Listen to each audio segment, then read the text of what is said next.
Monday, May 25th, 2020, day 67 of Island Life. Today got off to a pretty disappointing start as Renee, one of the first 3 residents of the island, asked if I thought she should move away from Honu Atoll. I've been telling all of the villagers in similar positions that they should just go for it, so sadly, I said the same to her and she'll be packing up tomorrow. I found a lost item by my flower garden and by chance I asked Ken if he had any idea about it and it actually belonged to him. It makes sense since Ken's house is right nearby and he gave me a sweatshirt as a thank you.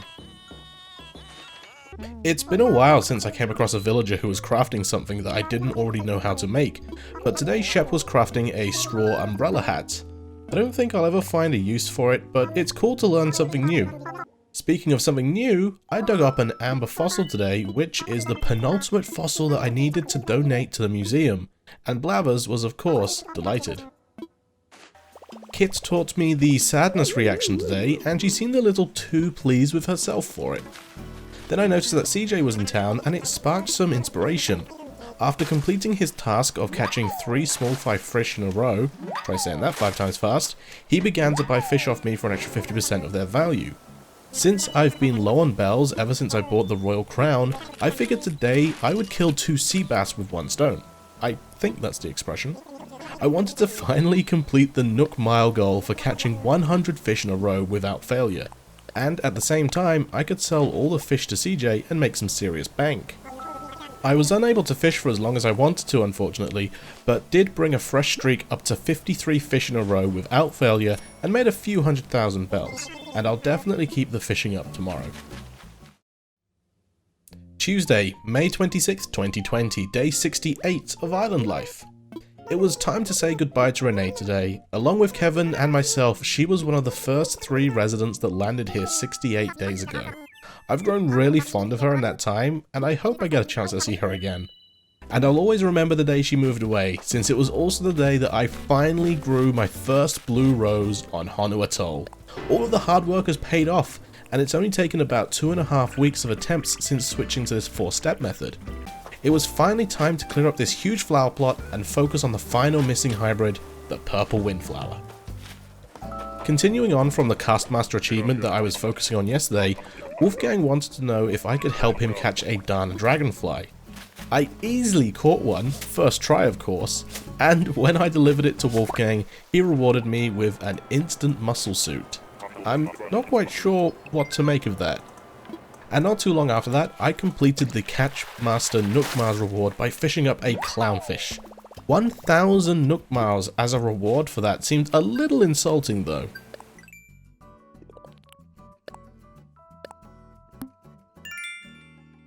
I wanted to commemorate this achievement by constructing an ironwood cupboard, a new recipe that I haven't added to my house yet, and placed it in a corner where Hank the tarantula lives. I wanted to keep this clownfish as a memento, so he can be Hank's friend. His name is Mino. After completing all of the fishing, I deposited the spare cash into the ABD to bring my balance back up to 400,000 bells. I've still got a long way to go before I earn back that Royal Crown. Wednesday, May 27th, 2020, day 69 of Island Life. The light inside Kit's house was on, but the curtains were drawn shut, so I had a feeling she wasn't feeling very well. Upon delivering some medicine to her, she felt better and gave me a cycling shirt as a thanks. I've been getting a lot of those as of late. Since Renee has left the island, there's a spare plot up for grabs, so I wanted to see who I could find on a mystery tour that might want to move to Honu Atoll. Whilst looking for someone to invite, I shook some trees so furniture would fall out, and completed another important Nook Miles milestone, the 100 stamp achievement for Shady Shakedown. 5,000 miles as a reward was much better than the 1,000 I got yesterday for Castmaster. During the many mystery tours, I dug up many fossils, and wouldn't you believe it, I actually encountered the final fossil I needed to donate to the Honu Atoll Museum, the Australopith. Blathers was of course eager to tell me more about it and congratulated me on the hard work and commitment for completing the collection. Lastly, on my very final ticket, I came across Bangle on an island, and after a lot of deliberation, I decided to invite her to Honu Atoll, which she accepted. She wasn't really the kind of villager I thought I would see around our little island, but that just makes me all the more eager to see what she's like.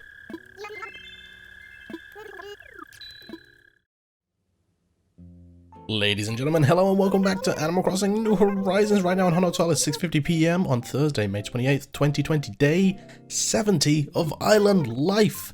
We are 10 weeks in. How about that? We do have a new friend on our island. Let's give a big Honuato welcome to Bangle. Bangle, on behalf of your new island family, welcome aboard. And with that, I'll get back to work supporting you and your enjoyment of our island. Yes!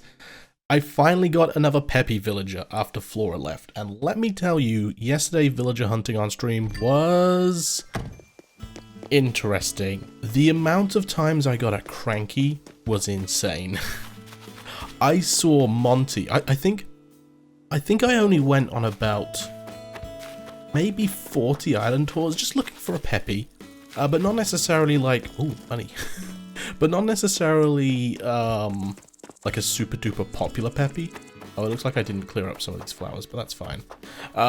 So like I wasn't really looking for someone like, I went past Bianca twice and the stream did kind of maybe yell at me for passing up on her.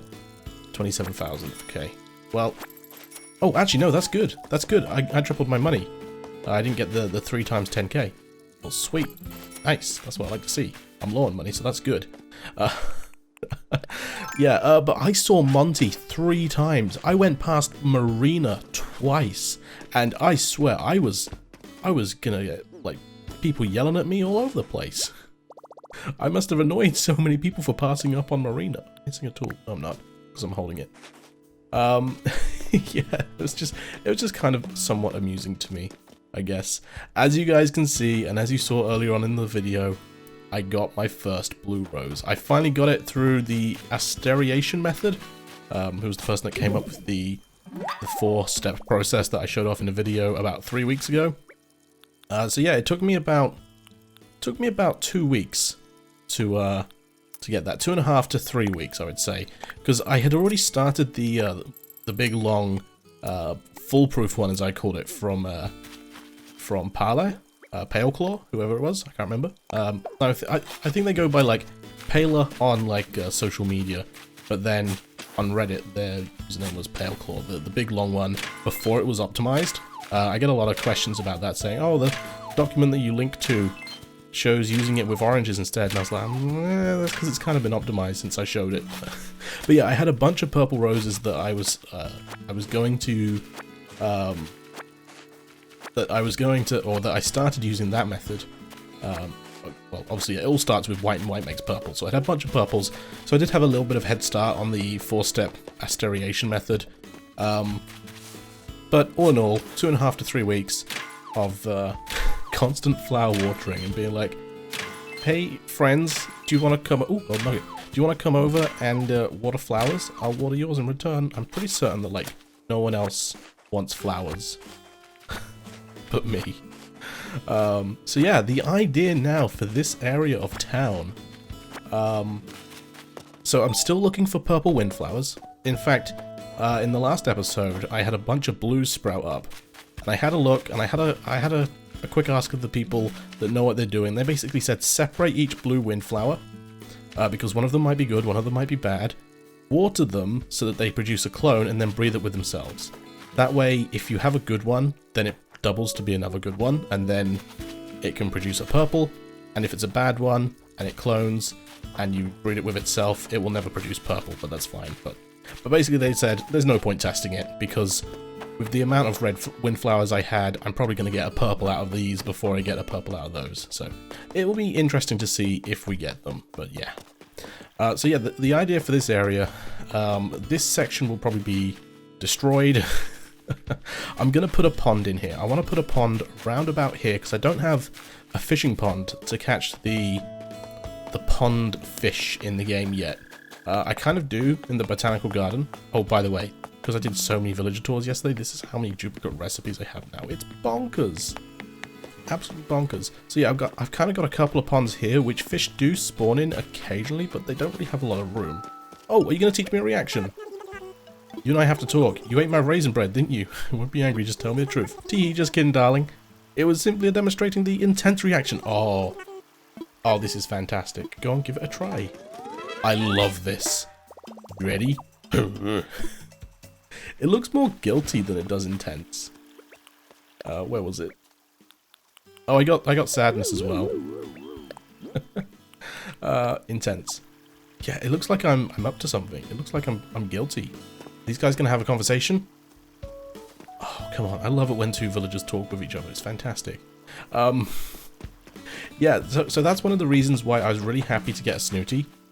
Because one thing that... See? Look, big fish. One thing that I found out is that all of the reactions that you learn in the game depend on personality type. Like, you can only learn certain reactions from certain personalities, which I thought was really interesting. And you also have to, like, best friend villagers of a certain personality type to unlock the very last one. So, yeah, I need to work on that for sure, because me interacting with villagers, it doesn't happen very often, let's just say that.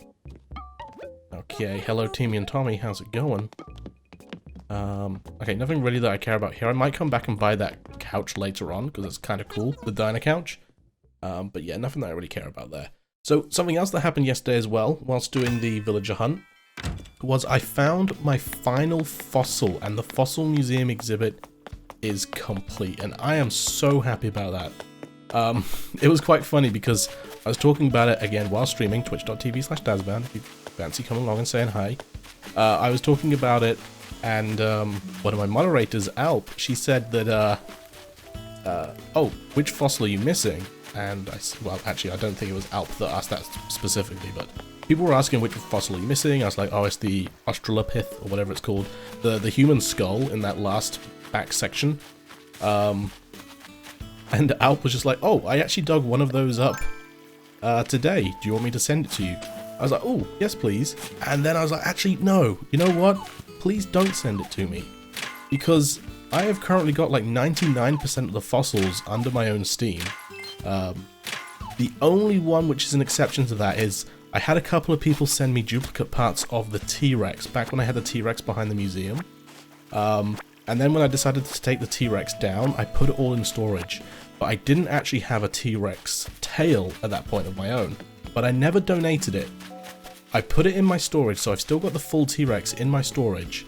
And then I managed to find my own T-Rex tail, which was I was pretty happy with that. So yeah, it was just kind of funny that in the same stream of me saying, no, I'm gonna try and get the last fossil, no matter how long it takes me, that like 3 islands later, I got a bunch of fossils, and afterwards I went to Blathers to get them assessed, and he was like, oh, yep, you've got a new fossil for us. I'm just like, what?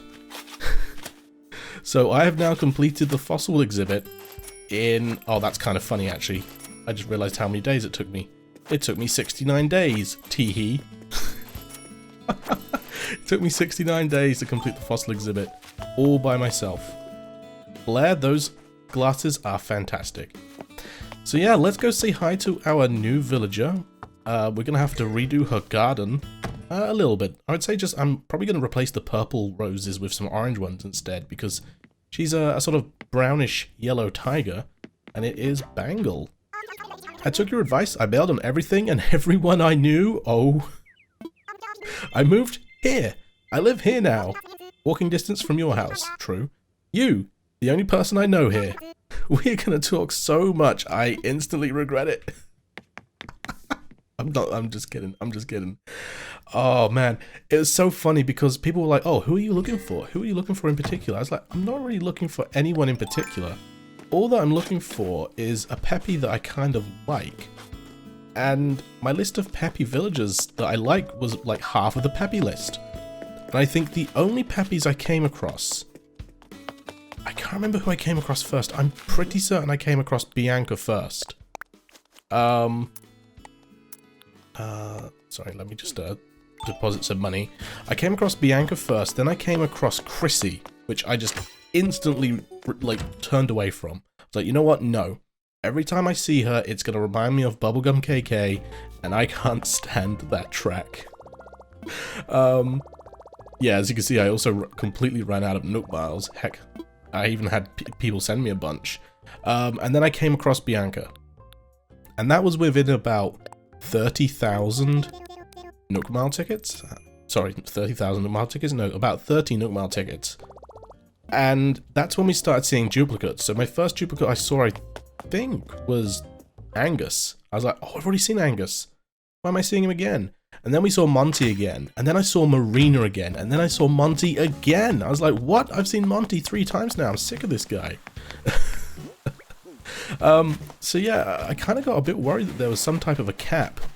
I would love to experiment to see if there is some type of a villager cap. I was also extremely surprised that I kept getting crankies. Like my first 8 villagers, 7 of them were crankies. I'm like, I've got 2 crankies on my island. I don't need any more. I'm just looking for the message in a bottle now. I can't seem to find it. It must be on the western side of town. I know my cardinal directions. Look at me go. Is that the cardinal directions? I may know them, but I don't know what they're called. Yeah, I would love to experiment that to see how many like unique villages we can find in maybe like a single day or a single hour. I'm not quite sure how it works, but the fact that I got a bunch of villages like doubled and even one of them tripled, I was just very, very surprised. And I think a lot of other people were as well. But I've sort of seen some people suggest that there's a cap, and others have just been like, oh, I've not really done villager hunting long enough to sort of experience it. But yeah, that was kind of like my experience. All right, Maddie, what have you sent me? A shell table. I think I already know that one. Yeah. So yeah, that's basically what's been going on in Honu Atoll for the last few days. I'll get this area worked out. I'm sure I'll get the purple windflower soon. I've got a couple of projects coming up that I would like to use it with. But other than that, I think I'm gonna call it quits here, guys. Thank you all very much for watching this episode of Animal Crossing New Horizons, and I will see you all in the next one. Bye-bye.